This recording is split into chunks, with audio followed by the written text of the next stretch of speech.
Hello everyone, good morning. আজকের সকালটা একটু আলাদাভাবে শুরু হলো। সকালবেলা ঘুম থেকে উঠেই তোমাদের সামনে এসেছি। এই যে বনিও এইদিকে ঘুম থেকে উঠেছে। এখন ওই ঘড়িতে বাজে 7:30 মতো। তো আমরা এখন সব ফ্রেশ হয়ে চা বানিয়ে দুজনে মিলে চা বিস্কিট খেয়ে নিলাম।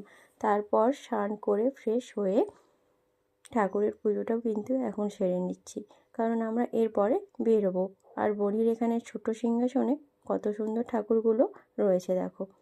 স্নান করে হয়ে রেডি হয়ে ঠাকুর পুজো করে তারপর এখন চলো বেরোনো যাক। হ্যালো এভরিওয়ান, তো আমি আর বনি এখন দেখো রেডি হয়ে গেছি। বনি এখানে ওর শ্যুটা পরছে আর আমিও আমার ব্যাকপ্যাক নিয়ে নিয়েছি, যেহেতু বাইরে একটু মেঘলা মেঘলা করেছে।